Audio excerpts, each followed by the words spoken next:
Welcome back. In the last lecture, we talked about Windows Defender, which is a default antivirus software for Windows operating system. Right now, let's mention the same thing for macOS.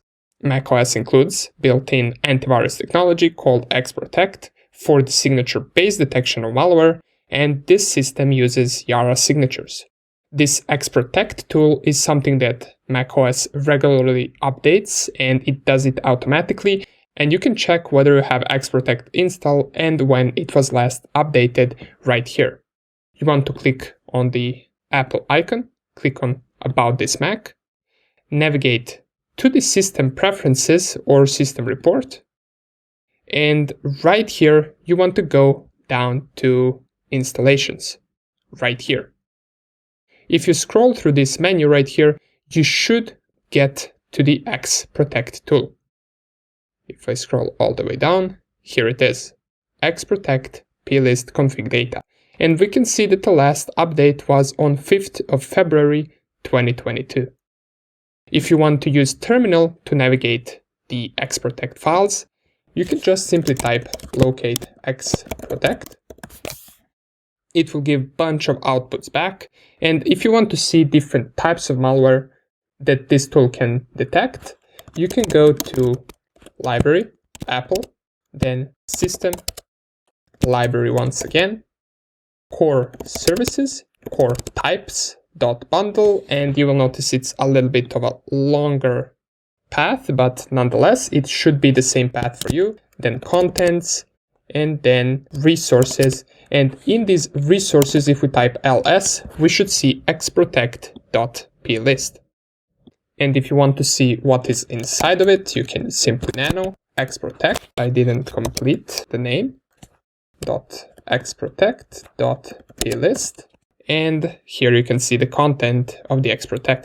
Now you can scroll all the way down and you will see different names such as this one. And these are just the names of the malware that this tool can detect. Down here we also have OS X, Particle Smasher. And as long as you go down, you will be able to see different malwares that this tool protects you from. Once again, OS X Hidden Lotus.a, another malware, and this is simply the tool that is protecting you from malware on macOS. You should all have it pre-installed, and you can access its files and check what's inside with the help of your terminal. We can also see the different signatures, and as soon as this tool detects that signature, it will automatically delete that file and block it from running. Now, another tool that you have when it comes to malware is MRT.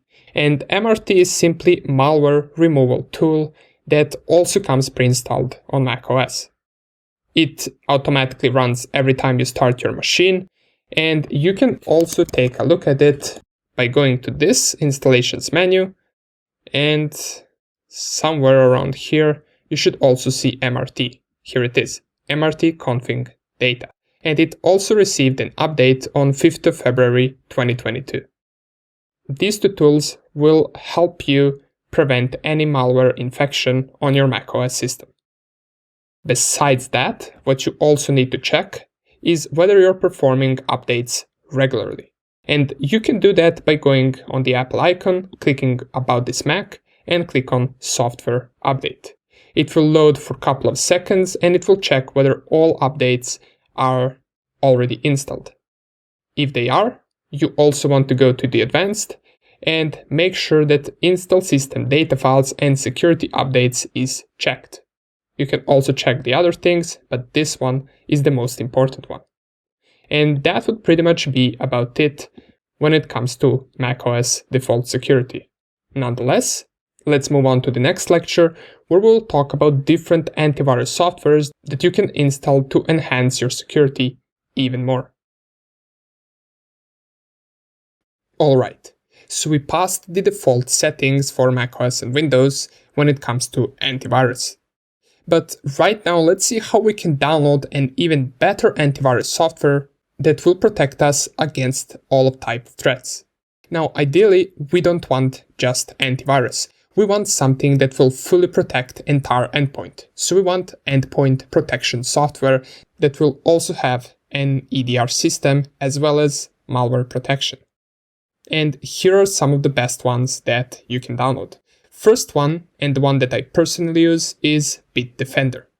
Now, every time you visit these pages of different antivirus vendors, they will look similar, so we're just going to go through one or two of them, and then you can feel free to choose whichever antivirus vendor you want to go with. So right off the bat, we see that Bitdefender offers two different solutions. First one is for home usage. This is for your personal devices, whether you want to protect them for whatever reason, you want to choose for home Bitdefender. If you are working for a company as a cybersecurity expert and you want to implement an antivirus software for the entire company, you can go with the for business Bitdefender. If we go, for example, to for home, click on See Solutions, it will give us all types of products that they offer for security on your home devices. Most of these do have many things in common, so it's important that you read through all of them in order to decide what type of solution or product is suiting you the best. For example, if you click on Bitdefender Total Security, it should lead you to a page where it will talk about what does this product offer. You also have a free trial for 30 days, so if you want to try it out without having to pay anything, feel free to download it and try it out. Here is a small summary of what it offers, and if we scroll a little bit down, we will get the prices. So it split the prices by 1 year, 2 years, and 3 years plan, and this is the amount of devices that you will get the license for once you purchase the product. If we go a little bit down, here you will be able to choose for which device do you want this product, whether it being Windows, macOS, iOS, or Android. It offers protection for all 4 platforms. Let's see what else is down here. And down here we have their different packages and what they include overall. So for example, we can see that the Bitdefender Total Security includes Device Optimizer, while Bitdefender Internet Security and Antivirus Plus do not include that. So it's really important that you do read through each and every product to see whether it has everything that you want. For example, you might be wanting a privacy firewall, which these 2 packages offer, but the Antivirus Plus does not offer it. On the other hand, we have a little bit more complex products, which are products for businesses. So if we click on products right here, it will give us 4 different solutions: security packages, security as a service, security products, and security for managed service providers. If you go to all products, you will be able to see everything that they offer. They even divided different products by small and medium businesses, large businesses, and enterprise businesses. Depending on for which company you want to implement this security measure, you want to choose accordingly. For example, if your company is a small company, you might be interested in these packages that offer security for small and medium businesses. If you have an enterprise business, you would want to go with one of these. Once again, it's important to read through all of them. For example, if I click on this one, it should tell me how much it costs as well as what it offers. Here we can see the price, we can choose license for 1, 2, or 3 years, and the number of devices right here. Once we scroll down, it will tell us everything that this product offers. We can see it right here: integrated risk analysis, which we can read about down here, human risk analytics, layer defense, end-to-end attack forensics, and network attack defense. If you were to choose that this is the best solution for your company, you would go with this one. If you are not sure, you can always go to these sections right here, which are why this product, and common questions, which might give you a little bit more in-depth explanation on this particular product. Now, Bitdefender is just one out of many that offers this type of service. We also have Kaspersky. Now, once you visit the Kaspersky page at kaspersky.com, you will notice that they pretty much have the similar layout. We have home and business, and once you click on view products, you will be able to see everything that they offer. different types of products, their prices, and for different platforms as well, since we can see they offer for Windows, macOS, Android, and iPhone. Similarly to Bitdefender, once we scroll down, it will give you exactly what different products offer. For example, they have Essential Suite, Advanced Suite, and Premium Suite. And if you compare these, you will see that the Essential Suite doesn't really have that many things. It only has real-time antivirus and anti-phishing and performance optimization. And by the way, these tools or softwares are not just antivirus softwares, they're full endpoint protection softwares. Since right here we can see that they also offer anti-phishing, which is not really the main purpose of an antivirus, so we can't really call it just an antivirus. It's more common to call them full endpoint protection software. If we go to the advanced one, we can see that they offer quite a few more things, and the premium one offers even more, including the password manager, and password managers are something that we'll talk about shortly, but Kaspersky Total Security offers that as well. Of course, the price is also more increased, but more security will cost you more. Same thing as with Bitdefender. Once you click on business, it will give you 3 different options. Whether your business is small, medium, or enterprise, you want to choose accordingly. So for example, if you had a medium business, you would click on this, and it would give you all their products for this type of business. We can scroll all the way down, check out the prices, check out what they offer. Now I will leave this up to you, but one more important thing that I want to mention before we end this video is that if your business or if you personally care about privacy and privacy is important to you, it's always necessary to go and read the privacy policy on each of these antivirus vendors.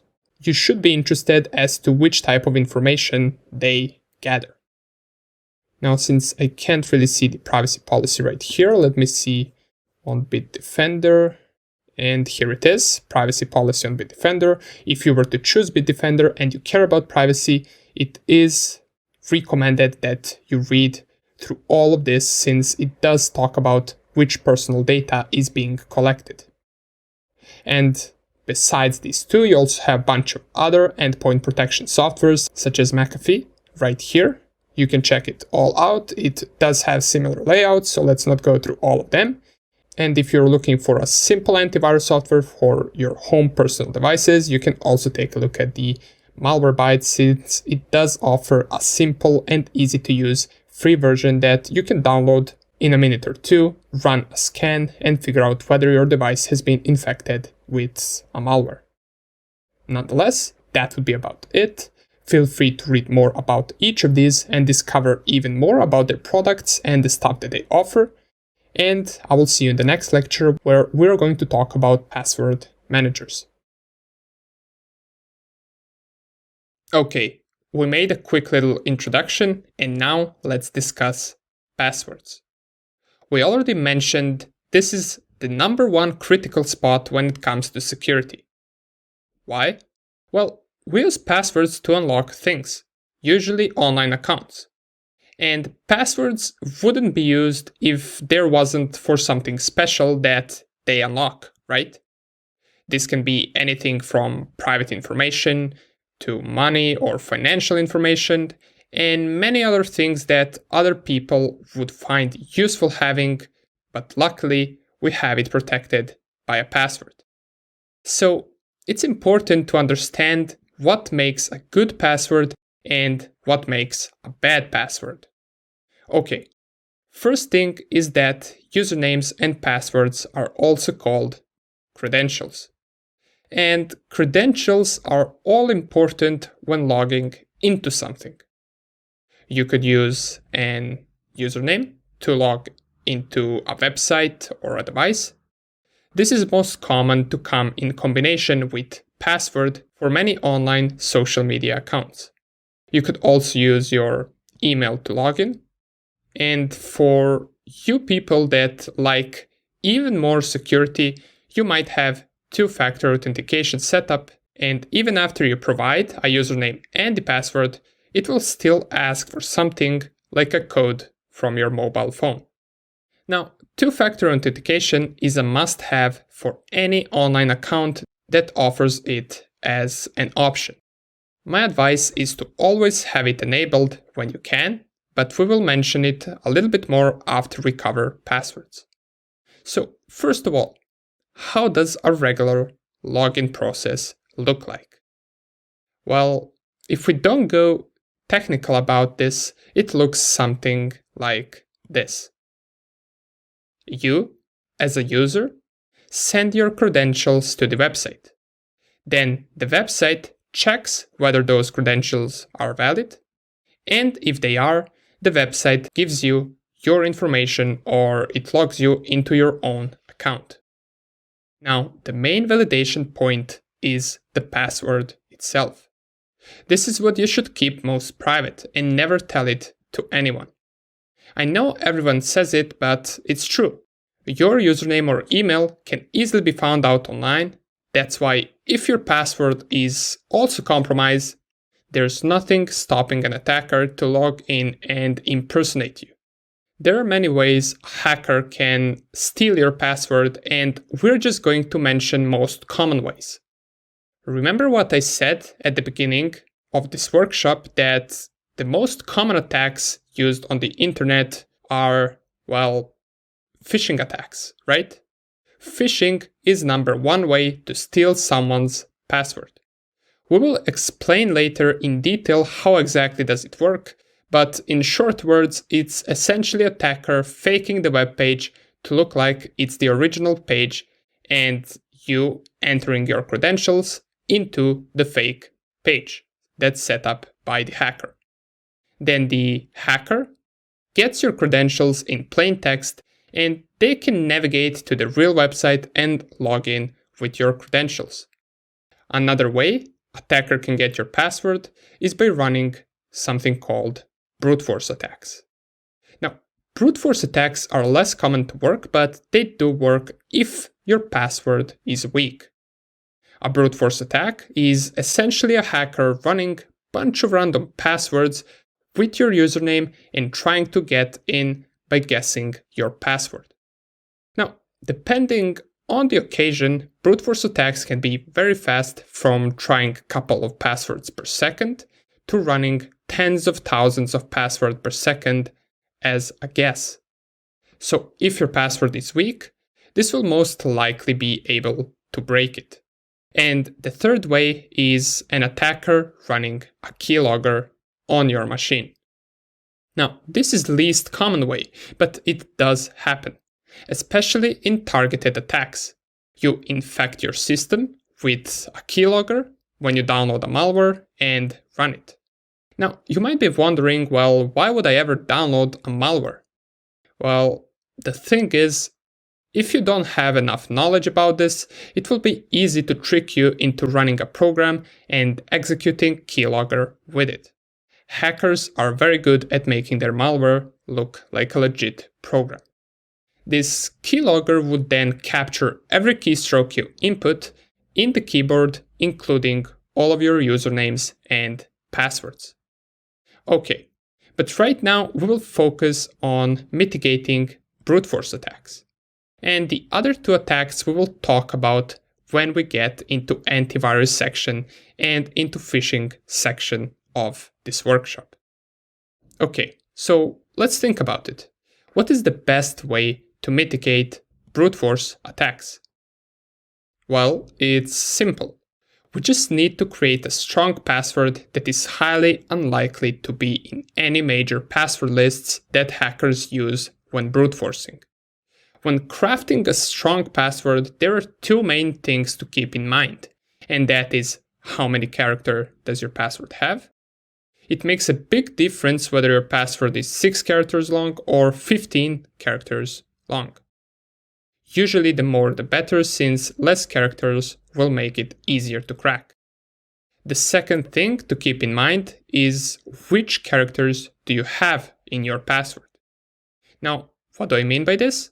Well, if you have lowercase, uppercase letters, different symbols and signs, it will be much harder to crack your password than if your password was, for example, only lowercase letters.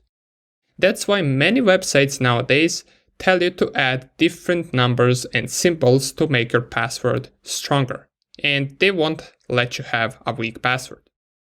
Let's see an example of a weak password and of a little stronger password. So the weak password would be this one, 8 characters long, and the password is literally just one word, password. No variety, very guessable word, and also fun fact, very common.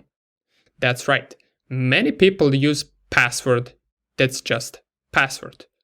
Perhaps they sometimes add some numbers at the end like password 123, but that doesn't really make any difference whatsoever. If you have a password like this, then change it as soon as possible, but I would assume it's already too late if your account was ever under attack. An example of strong password with the same amount of characters would be something like this. As you can see, no common words are inside password, or should I say, no words at all. A password like this is highly unlikely to be cracked, even though it has same amount of characters as previous one. Now, let's see a list of reasons why the password, which is just a word password, is a bad one, and the other one is a good password. Most of the reasons we already mentioned, but let's go through all of them real quick. So the reasons password is a bad password would be these ones. First thing is that it is a recognizable word. Anything that is inside English dictionary and is a common word is considered a weakness if used inside your password. Another bad thing is that it doesn't have way too many characters.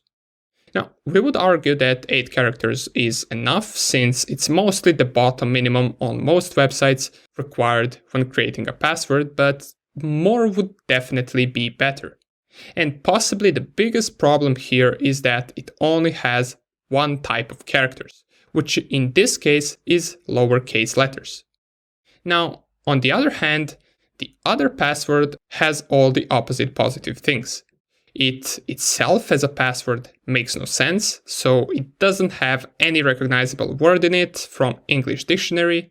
It has a mixture of random characters and signs, which makes it way harder to brute force, and it also has a combination of upper and lowercase letters. Now, is this an ideal type of password to have? Well, it does have only 8 characters, so what we could define as a really strong password would be something like this. Matter of fact, the more character it has, the better. 30 character password is much more better than 20 character password. But here we come back to the same problem, and that is we actually must memorize this entire password in order to log in to different accounts, right? And that is the hard part. Memorizing this would take time. And you would most likely write it down somewhere on the paper to be able to remember it, which produces another vulnerability, which is someone finding that paper and figuring out your password from there. Another even bigger problem is that you most likely wouldn't bother creating tens of different passwords as strong as this one, and you would use the same password for multiple different websites, which is also a huge vulnerability. If one website gets hacked and your credentials get leaked, then anyone can use those same credentials to compromise the rest of your accounts, since you use the same password. So the only correct way to go about this is to have different password for every website. This way, even if one website gets compromised, the other accounts of yours are still secure due to a different password. But once again, this will be even harder to remember than one password. So where am I going with this? Well, all of this leads to one thing, and that is using password managers. What are password managers? Well, they're software applications used to safely store your credentials for various online accounts.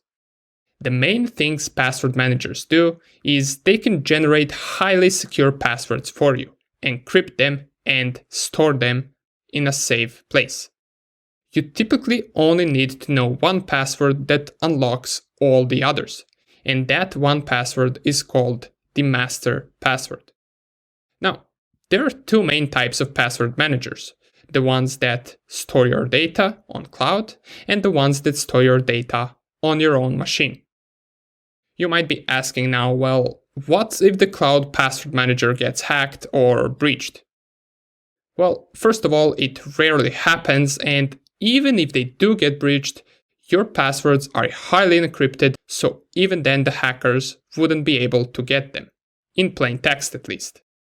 Now, without getting into too many technical detail, let me show you where you can get password managers for yourself. But before we do that, there is one quick thing I want to mention regarding password safety. Highly secured passwords can only get you so far. That's why, to even more increase your account security, make sure to activate two-factor authentication. That is another layer of security in case your password gets breached. You can set up two-factor authentication so that you get code via email or your mobile phone. Not every website has this option, but the ones that do, make sure you activate it on them. Nonetheless, let's get straight into showing you different password managers and where you can get them. Welcome back. So in the last few lectures, we talked about password security and password managers. We mentioned that using password managers is a more secure option if you care about your password security. And in this video, we're going to take a look at the simple, easy to use and free open source password manager.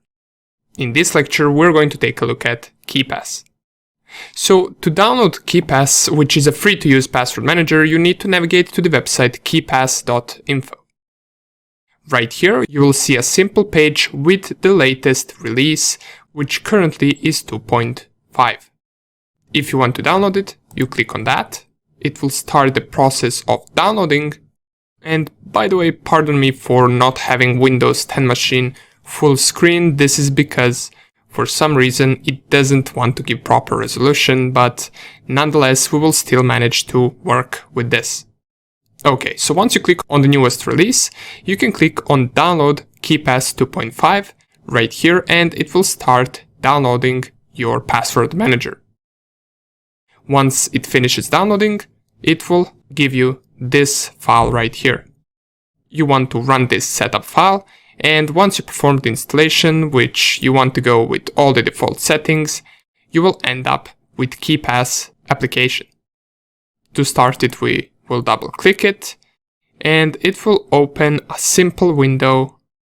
Let me just click OK right here, and it will open a simple window that looks like this. It will be empty for you and for me in this case. Now, first thing that we want to do is we want to create a new database where we are going to store our credentials for our accounts. To do that, we need to go on File, click on New, and it will give us a description that new database is going to be created. It says your data will be stored in a KeePass database file, which is a regular file. After clicking OK, you will be prompted to specify the location where KeePass should save this file. Now make sure that you save this in a safe and secure location. It is also important, as it says right here, that you remember where the database file is stored. You should regularly create a backup of the database file. Okay, so since I'm doing this on a virtual machine, this is just a test database, I will just click on OK, and I will save it on my desktop. I will call it test. Click on save. And the next thing that it asks me is to create a master password. We already know what master password is, we talked about it. We use the master password to access all the other accounts that will be hidden behind it. So for the purposes of this lecture, I'm not going to make it too large. I'm just going to type something randomly in. and this will be my master password. You can also check out the expert options, but for purposes of this tutorial, this will be enough. Here you can see the estimated quality or security of your password. So ideally, you want to make it as secure as possible. Now, I will click on OK, since this is just a test database, and it will give me a warning that the specified master password is weak. Are you sure that you want to use this? In my particular case, I will click on yes. Now comes the process of creating the database. It will ask me for the database name. I will select test, and all the other options for now, such as security, compression, recycle bin, and advanced, we can leave on default and click on OK. Now, here it will ask us to print the emergency document. And if we read the description, it tells us that this document is required to open our database. So in other words, you should print this and you should store it in a safe location where no other people can have access to. It also says that it is recommended that we create this, but it's really not necessary. For this particular case, since once again this is test, I'm not going to create this since I will be deleting this database as soon as we're done with this video. I will click on skip, and here it is. It created our database. Here we have the groups, different groups inside of our database, and here we have sample entries. Now, these are not real entries, just something that keepass gives every time you create a database. These are just fake usernames and passwords. Now, for your own accounts, you most likely want to create a new group where you are going to store all of that. So to create a group, all we have to do is we want to right-click on the database and click on Add Group. Here it will ask us for the group name, and I will just call it Online Accounts. Let's call it like that and click on OK. You will see it get added right here. And what's next thing, or the next thing that we want, is we want to add different accounts to this online accounts group. To do that, we select the group, we click on entry, and we click on add entry. Here we want to add entry for any social media account or any account whatsoever that you want to add to this group. For this particular case, I will just create a fake Facebook account. So I will just create an entry for a Facebook account. I'll title it Facebook. The username will be test@gmail.com. The password will be something random and easy. Of course, this is not real username and real password. It doesn't exist on Facebook, but for the purposes of this tutorial, we are creating it. And under the URL, we want to specify the login URL page for the Facebook. You would specify any login URL page. If you were creating, for example, an entry for Twitter, here would go the URL of the Twitter login page. So now to copy and paste it, we need to navigate to Facebook. So let's type facebook.com, and here is the login page. So we just want to double click all of this, copy it, and paste it right here. This will be the URL login page for this specific entry.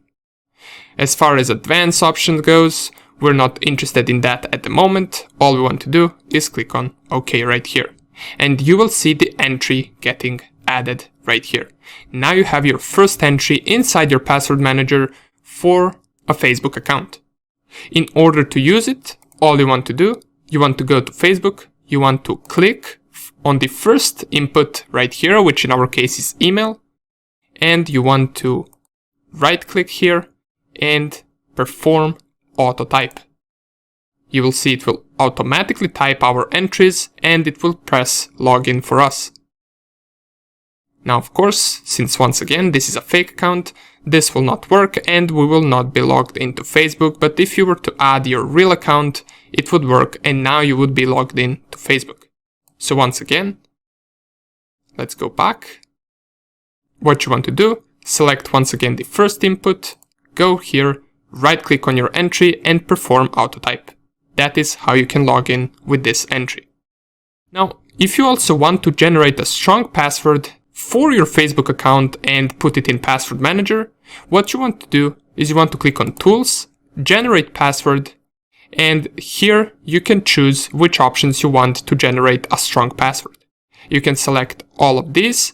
You can also select different letters. You can select the amount of characters that you want, so let's say 35. You can also check out some advanced options and all of that. And finally, at the preview, you can see the preview of the possible passwords. So for example, if I wanted to, I can copy any of these passwords. Let's say this one, for example, copy it right here. I can click on Cancel.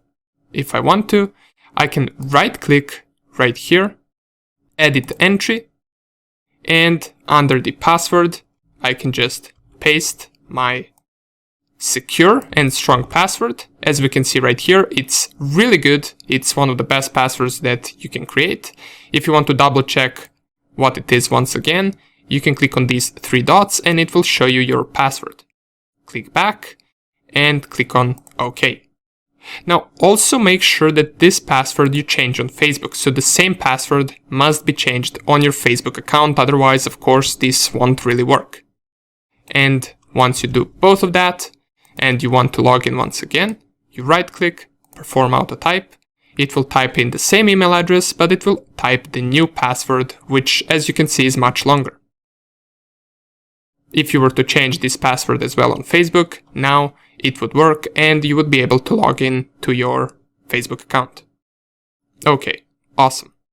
Let's close this. And another security measure that I just want to mention is that you can always use this icon to lock your workspace. This is useful when you're, for example, away from your computer. So let me just save this. As we can see, it will lock our workspace. Here is the database that we have saved. And since our application is still on, we can access it, but nobody else can access it since it will ask for master password. Once we come back to our computer, we can type it in and we can click on OK. The master password is invalid, so let me just type it once again.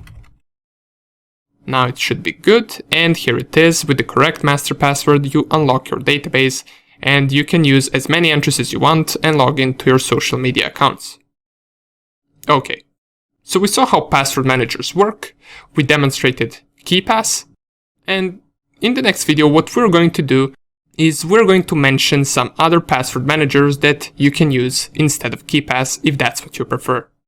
Nonetheless, thank you for watching, always remember to not forget your master password, and I will see you in the next lecture.